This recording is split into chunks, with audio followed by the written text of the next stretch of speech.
Hey everybody, it's Bill.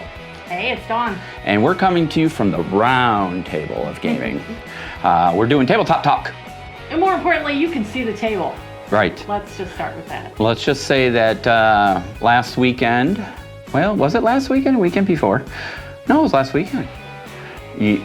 Dawn took on the daunting task of reorganizing our game room because we literally we couldn't see the tabletop. It was like games throughout. Yeah, so she did an excellent job of tabletop gaming Tetris, I guess. Yep. Organized everything. Pretty good description. So we have off camera here to my left, we have a corner that's dedicated to our storage of our different games. Which is full already, by the way. So that corner is going to become another corner in the near future. You know, it's been a while since we've had a game room per se, like we used to, back up in Illinois. And so this is our game corner over here we talked about, and game Tetris and all that. I'll edit this to flow. So you missed a spectacular rant. It wasn't my best work. It was not, but we also couldn't air his best work. Right. So why are we at the round table? Dawn's looking at me like, I don't know. Yeah. I really don't. You said to do this. Because he has thoughts. I have thoughts. Rolling around so, in his head. One of the things is we want to do tabletop table. Use your words. So, so we are looking to do some stuff from the round table. I mean, that's why we got this big old table, in this beautiful corner with our, artwork behind us and all that. So we are looking to do more from the tabletop. So in the future, you should see some Blackout and some In-Country. We got to finish those up from Adepticon. And also, we're working on a new every other week series that'll go run opposite of the podcast weeks on Friday night. You want to talk about that a little bit? Sure. So we've been kicking around the idea about doing a Friday night wrap-up, if you will. And it will basically be like a short, it's not going to be podcast. Nope. It's going to be a very short newscast, basically, right? Yeah. Where we're going to take a look at what has happened in the time that's passed since our previous podcast and that moment in time. Yep. And do a little synopsis on new things that are cooking out there. So I am going to show you an old demo of Friday Night Wrap Up that we did years ago that unfortunately didn't get used in a previous setup. So, but this is going to basis it, and I'm going to insert it here. Hello, everyone. I'm Dawn, and this is the Friday Night Wrap-Up.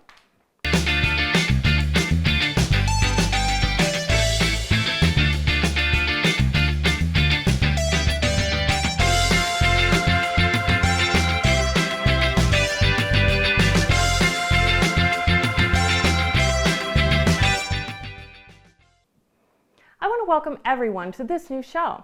The Friday Night Wrap-Up is a new weekly show to keep you up to date on what's happening in tabletop gaming. Here we'll give you the rundown on what's hot and what you should be keeping an eye on. So on that note, let's get started. Are you a role player? Have you tried the new 5th edition Dungeons & Dragons yet?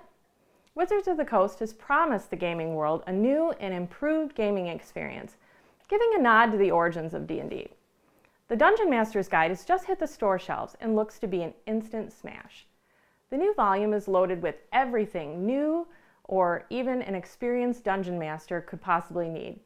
There's really a nice adventure creator so you can develop your own amazing campaigns, or for a really interesting campaign, you can use the creator on the fly and just see what lies ahead for you and your adventure party. On the sci-fi front, Games Workshop keeps the machine known as Warhammer 40K running with new releases. There are currently new Blood Angels bundles out, and just in time for Christmas too. While on the subject of Warhammer 40K, there's been a lot of conversation and some concern over the base size changes. It's now known that the change is not a mandatory ruling, and reportedly it was done just to make some of the Games Workshop miniatures more presentable. Bottom line here is that all you hardcore 40K gamers out there can breathe a little easier knowing that you'll not have to change the bases on your existing models. This week, here in the United States, the third movie for the Hobbit trilogy, The Battle of the Five Armies, is finally opening. Our lucky friends over in Europe have already been able to see it in their theaters this past week. So keeping with this theme, we've had several incredible releases and big scenery additions. The biggest one, of course, is from Games Workshop for their Hobbit Strategy Battles game with Smaug the Dragon. This spectacular model is reportedly scaled to the Hobbit line and is absolutely stunning. Smaug was only released in a limited number of 200 copies and it sold out almost immediately, even at the high price tag. And because everyone's in Hobbit mode, while researching this week, I came upon an amazing handcrafted diorama for the Gates of Erebor. This custom terrain is scaled for the Hobbit and Lord of the Rings and puts the characters standing outside of Erebor searching for the hidden pass. This terrain is absolutely amazing, but it comes at a significant price. I'll let you explore the link on your own to find that one out for yourself. You might want to sit down for that one. But pricey or not, you can't deny that a display like this would undoubtedly appeal to the fans of the story and would definitely turn more than a few heads. In other news, Hawk Wargames, the creative minds behind the 10mm miniatures game Drop Zone Commander, have been giving us a treat for the holiday season with an advent calendar. This calendar, each day they release some new incredible artwork. Could this maybe be a hint of things to come? If you haven't already had a chance to try Drop Zone Commander, what are you waiting for? The 2-player starter set has everything you need to get started, including terrain and a tape measurer. Now time for that segment we like to call that Kickstarter of the Week. This week, our pick is the game from Cool Mini or Not called Rum and Bones. This is a 2 to 6 player game where you fight in a boarding party style. In this game, you use your miniatures to attempt to take over the other player's ship to win Davy Jones' treasure. Here, strategy is the key to defeat your opponent. The project has already surpassed its goals many times over, and now they're adding some amazing stretch goals, including various alternative themed pirates, like rock stars, and even a Kung Fu Panda. Trust me, it's worth it. Take a look at it for yourself. Well, that's about it for this week.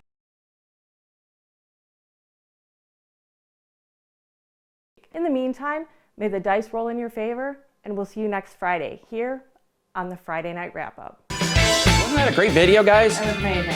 So that's what we did many, many years ago with very basic equipment and very rudimentary editing skills and whatnot. So I still think we're going to keep that intro, though. I love that intro. I might have to change it up because I think it has that other team. Yes. So, yes. But we will show it to you, and we'll go from there. But yeah, the plan is the Friday nights. It will air Friday night, opposite of the podcast weekend. So, and it will not interfere with Sunday content. You know, if Jim's got projects going on Sundays, or if we're doing something, it'll be extra. So we are rounding out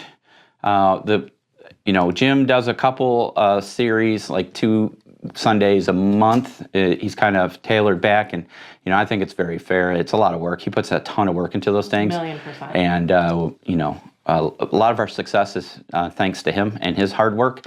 And so I think he needs to balance his work life a little bit better. Mm-hmm. So I don't want him to feel like he's got to carry some of the Sunday weight content on his shoulders. So we will be bringing a mix of content on Sundays. Jim will have his historical stuff.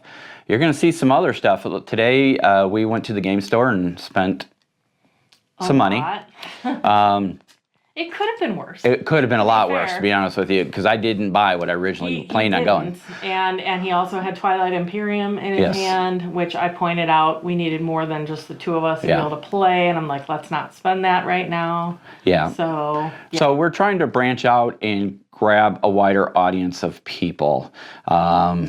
you know, obviously historical wargaming is our foundation, but there are so many other people out there that play stuff other than historicals. You know, they like to dabble in sci-fi or fantasy or whatever. I mean, I'm hoping to do a little bit of westerns, miniature gaming, you know, from my friend Forrest at Knuckle Duster. And I'm interested in that. See? So I'm excited. Like, I can totally get on board with that. So. And, you know, we're going to have the 2D General show where I get well-fun miniatures and we do battles on this nice big table here. Can we get the ship ones? I want the ship ones. You want to do naval combat? I do. You heard it here first. I like the ships. You just like the ships. I do. You like don't the know ships. about naval combat. To be fair, it'll be an experience. We'll learn together. So, all right. So look for some WoW fun on 2D General. But yeah, some of the changes coming along. We wanted to get the NashCon this weekend. Unfortunately, we're just too tired. We literally drove from Key Largo back up to just outside of Nashville over the last couple of days. It's a 15, 16-hour drive. Oh, no. Yeah, 15, 16-hour drive from Key Largo to Nashville. So we split it up over 2 days, and it just was long. And yesterday, we kept him hawing around about going in NashCon, and honestly, I was tired. So we kind of just made it a lazy day of it and, you know, recouped. Then we went to Frontline Games today. It's a local game store. We picked up 2 Lord of the Rings games. One is an extension of Lord of the Rings, the Fantasy Flight game. It's a board game that uses an app. We got the... Which I love. So. Spreading the War, I believe, is the... It has an oliphant in it. I'm very excited. So we're going to get that on the table, because that's a great game. And then I picked up the Battle of Balance Tomb, which is a Citadel game. I'm looking at it, and I've already got ideas on to go from 2D to 3D and build Balance Tomb. I feel like that's why we didn't pick it up the last time we looked at it, is it just... And I think you can actually buy Balance Tomb. You know, I'm a sucker. I mean, I love board games, right? So I'm a sucker for the board games, but when the board itself is so boring looking. Yeah, it is. Like, it kind of automatically makes you go, Yeah. So we got that, and we got some Magic cards. I am trying to get into Magic, and I felt like the way for me to get into it is just to buy my own set of cards, so I feel like I can do whatever I want and not worry about, oh, I want that card. This is my set, and I do what I want with it. Let's be realistic. I'm a little neurotic type A with the way I keep my cards. Truth. And Bill and our grandson Joe give me anxiety when they get to digging in my cards. Even when I offer, and it's my own fault, I will fully admit it. But they don't keep things the way I keep things. So. She gets upset if the card is upside down in the deck. That drives me insane. I don't know what kind of serial killer shuffles their cards like that and doesn't have their cards face up. This one. I guess I'm a serial killer. So we're trying to get in that. I mean, looking over my shoulder at our stack, we've got a lot of games to bring to you. You know, we got Star Wars Shatterpoint. We've got Old World, Warhammer, Lord of the Rings. You know, Blood and Plunder. You know, Middle Earth strategy battles. But a 3rd edition is coming, or 2nd edition. I don't know. Would you consider it 3rd? I think it's considered 3rd edition coming out. I don't know if we have a release date yet, but I was reading, you know, that the changes that they're talking about are not major foundational changes. It's just to clean up some of the stuff and bring it more current from 20 years ago. But the basic mechanics won't truly change. So that's exciting. I got Legion Imperials to put on the table. Historical-wise, you know, I've got a lot of WoW fun stuff coming up, you know, in 2D General. No date. Coming soon. Yeah, coming soon. We got Clash of Steel to build and play on the table, too. We've got the American versus Soviet, and then the German versus the British sets. So, and then we are going to bring out Witchborn, because we have to do that for our friend. And maybe some Malifaux. I mean, it's a whole gamut. So we want you guys to have a little bit, even if you're not outside of historical, sometimes it's good just to see what other things are going on. Hey, Lord of the Rings is historical, guys. It really is. Sure. If you read the books, it says in the year of Middle Earth, blah, blah, blah. So it's history, okay? And I will fight anybody who says otherwise. So... Yeah, we got a little bit. We're going to do some reviews and some, obviously some painting, and maybe we'll get a game of Undaunted on the table, the actual card game, not the video game, because I know I have played it on camera, online, like a Steam game. But Dawn and I played it, and I'm not going to say who won. Yeah, every time. Third edition of Bolt Actions come out. Dawn and I were talking about this on the car on the way home from the game store, because I noticed that they didn't really have a lot of Bolt Action, if any, that I saw. They had a lot of Flames of War and Team Yankee stuff.